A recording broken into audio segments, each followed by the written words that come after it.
Mushy mush. Hyushi-sama here, back at it again with another JoJo's Bizarre Adventure review. And I gotta say, although this episode had no action once again, it was a very, very good episode. Instead of featuring Josuke or Jotaro or anyone else who's a part of the main JoJo cast, we got more of Koichi once again and his dude Hazamada. I love that name, bro. Like, what? Hazamada. Huh? Hazamada. Huh? Jeez, savage. But yeah, this episode really showcased them two and their bond with each other, the small little bond they have.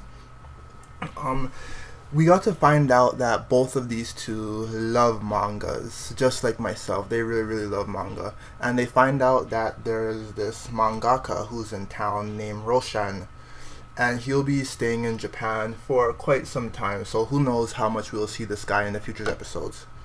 And so Hazamada got a lead onto where he lives and convinces Koichi to accompany him to his house so they could meet this Roshan dude and hopefully and possibly get an autograph from him. So Hazamada, like the coward he is, he asks Koichi to ring the doorbell because he's terrified to ring a doorbell. Like, what? It's a doorbell, bro. Like, relax. Not that serious. So yeah, Hazamada tells Koichi to ring the doorbell. And right when he's about to ring the doorbell, the door opens instantly and some random dude grabs the man's arm, bro. Low-key, I was kind of scared. And Hazamada was actually right for telling Koichi to open the door. Because what if a man just opened the door and instead of grabbing his hand, the man just had like a butcher knife or an axe or some shit and just chopped off Koichi's hand? Like, what? The man was waiting at the door the whole time for someone to ring the doorbell. The fact that he opened the door so quick, he's a creep, bro. Like, what? He's a creep. But yeah. So they end up talking to Roshan for a bit, and Roshan he's kind of suspicious. He's wondering why these two people are here, and he has no idea that his information or his house got leaked to the public or anything. So he's kind of in like he's wondering who the hell are these guys. Koichi and Hazamada, they let Roshan know that, we're just here to get autographs. We're your fans. We're huge, huge fans. Can we get your autograph? Your art's amazing, bro. Like, calm down. Just calm down. And Roshan, he understands and sees that these guys are fans and they mean no harm. But does Roshan mean no harm though?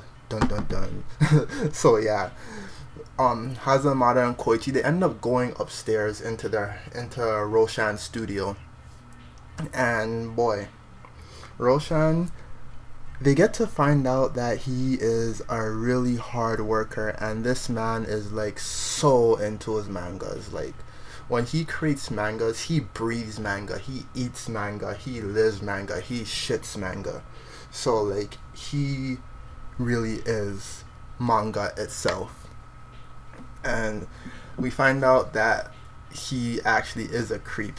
At first, Koichi and Hazamada, they were wowed by him, wowed by his personality and how into his craft he is.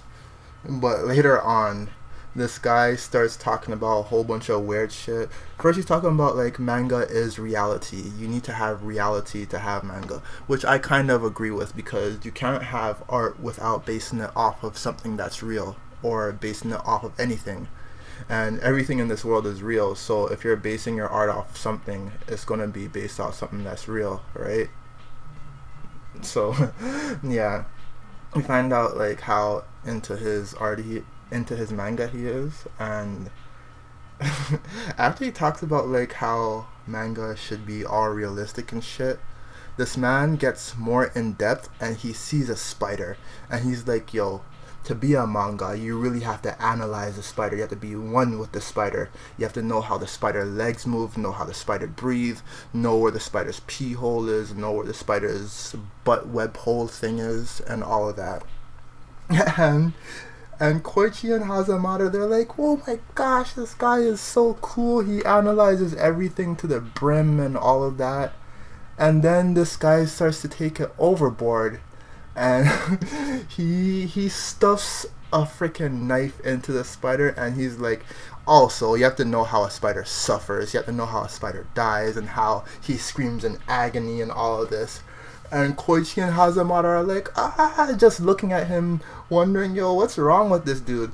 Hazamada wasn't as freaked out as Koichi. Hazamada wanted to stay there, which is kind of stupid. Like, you see that this guy is kind of like a psychopathic kind of dude, or not really a psychopath, but there's something strange with him. Koichi noticed it instantly, and Hazamada, like the retard he is, didn't realize shit. So yeah, Koichi insists on like, yo, Hazamada dog, let's leave this house, bro. This guy, don't you get the feeling that this guy is like kind of dangerous or somewhat kind of strange or anything? And Hazamada is just like, nah, this guy is amazing, bro. Do you not see his work? Do you not see everything? Do you not see his work environment? He's a legend. But Koichi wasn't seeing it that way. Like, he acknowledges his work and everything, but Koichi knew something was up.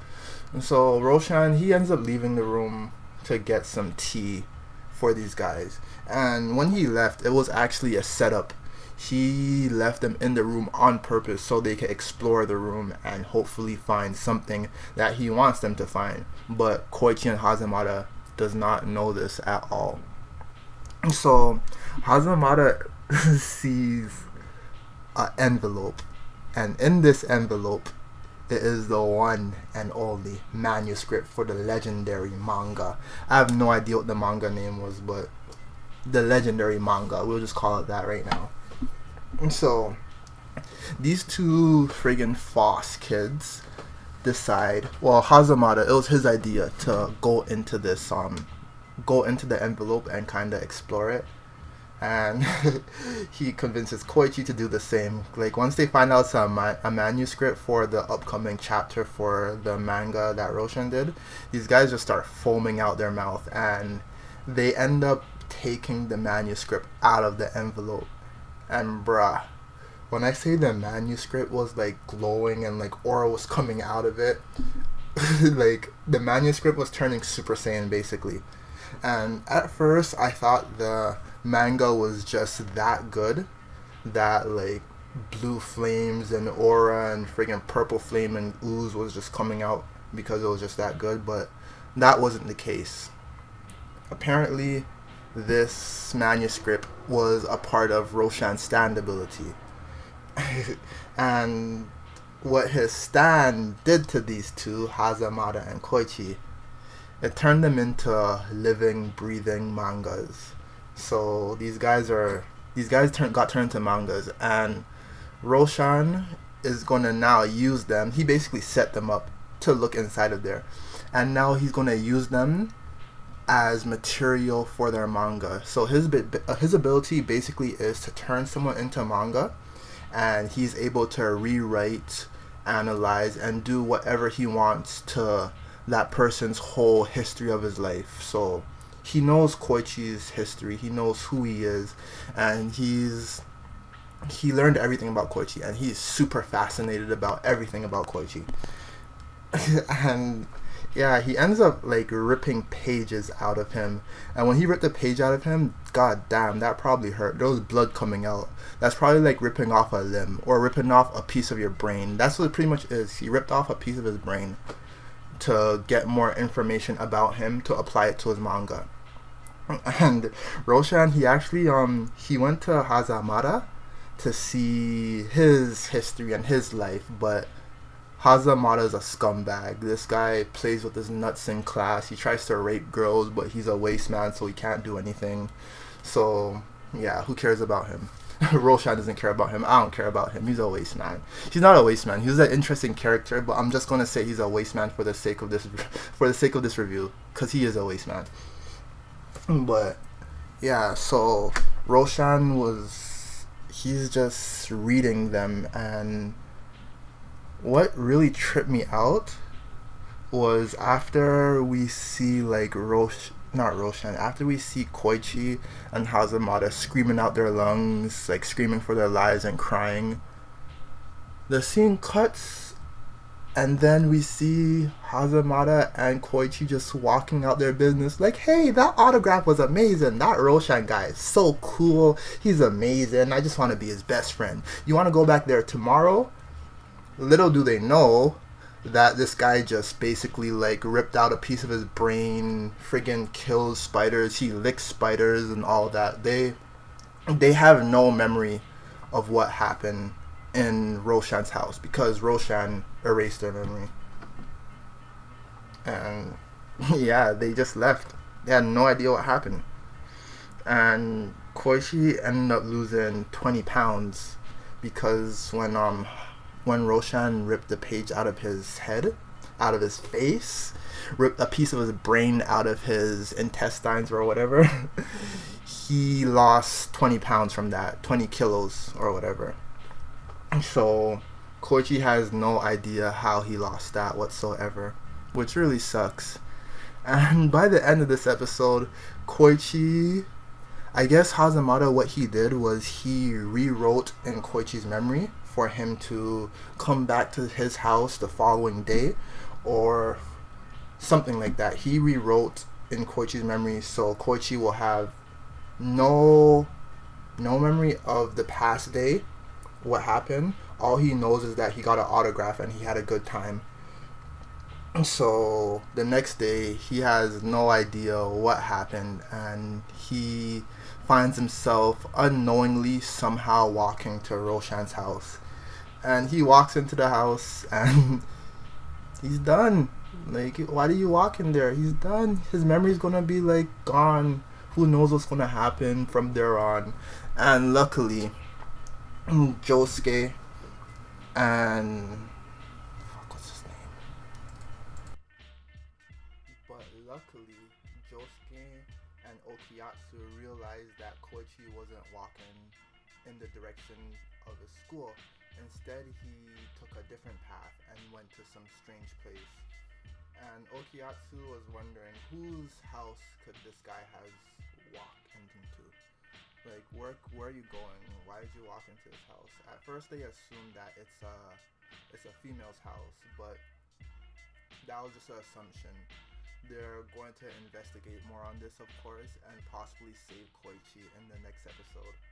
But who knows until we find out. Who knows until next week. And that was the end of the review.